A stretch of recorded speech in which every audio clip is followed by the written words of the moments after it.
Melanie Chen, partner at UHY at the 2023 Leadership and Deal-Making Summit, hosted by the M&A Advisor. Welcome. Thank you. My great pleasure to be here. Thank you so much. So Melanie, can you tell us a little bit about what you've been focusing on at UHY recently? I've been a partner at UHY for 18 years, and my primary responsibility is to run our Asia business group.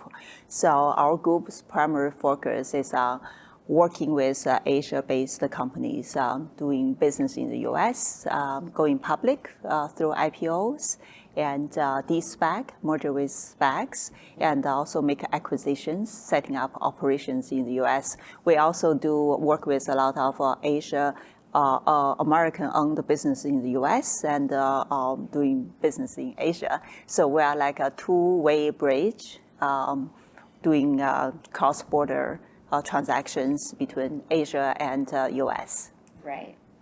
And so speaking of cross-border, that is one of the areas of focus at the summit today.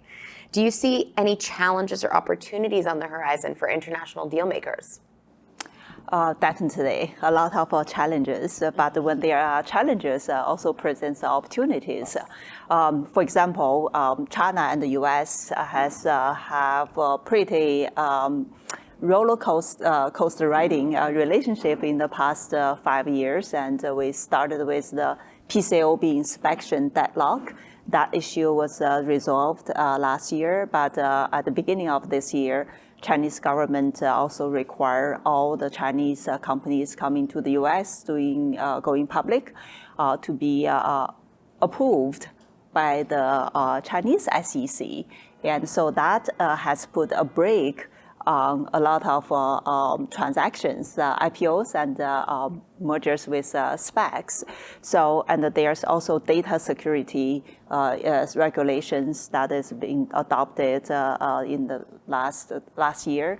And on the US side, our current administration also just issued new orders in August that restrict investment, outbound investment by US companies in 3 major areas like advanced computing chips and also artificial intelligence and quantum computing. So I think those are the areas that are subject to a lot of scrutiny, and that definitely slow down U.S. investment into China and China's investment into the U.S.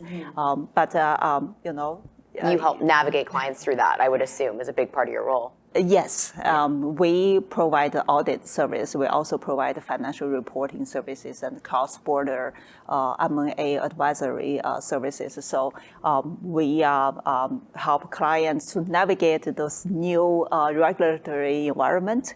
We expect that, both governments will issue more detailed guidelines to provide some detailed guidance. So I think that will clarify some of those uncertainties. Well, it's great that they have resources like yourself to go to answer a lot of the questions when a lot of it is sort of the gray area. Oh, yes, we've been working with US and China professionals, lawyers, accountants, and we're trying to find some clarities for our clients, yes. Great. And so another topic of discussion at the summit today is mentorship and development of leaders in deal making. Do you have any advice for young professionals that are eager to make their mark or more seasoned veterans that are seeking to impart their wisdom on others? Yeah, I'm really pleased that you asked this question because that has been one of our major topics in our among our management level, because we noticed that the younger generation, or I would say junior associates who just joined the firm in the past during the COVID, and since they started working from home, it missed the corporate structure. I think it's important for young associates to spend more time in the office and have more interaction with their peers, both the same level and more senior level. My advice to them as mentees is that be more proactive. Try to come to the office and try to have more interaction with your colleagues and learn from real situations. And from mentor side, we've been discussing that we will provide more training and with a focus on soft skills, communication skills, and we also try to pair mentees with mentors and make sure that on a weekly basis that managers will check in with junior staff and make sure that they get the guidance, because when you work from home, it's you don't usually set up a Zoom call with your supervisor asking some questions you are not quite sure whether it's smart questions. Yeah, it's much less natural to get that business EQ that you would normally otherwise have when you're sitting in the conference room a couple hours a day at meetings and such. So yes, we use as an audit,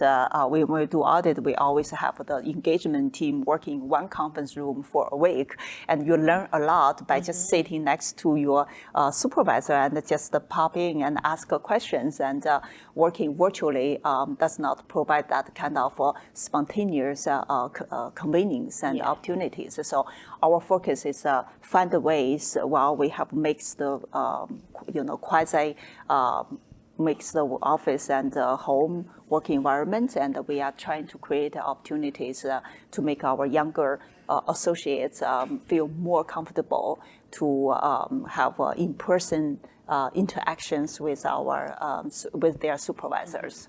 Well, it's great that the firm is encouraging that type of mentorship. And thank you so much for joining me today, Melanie. I'm Leanna Hawkins with M&A TV, and thank you so much for joining us. Thank you.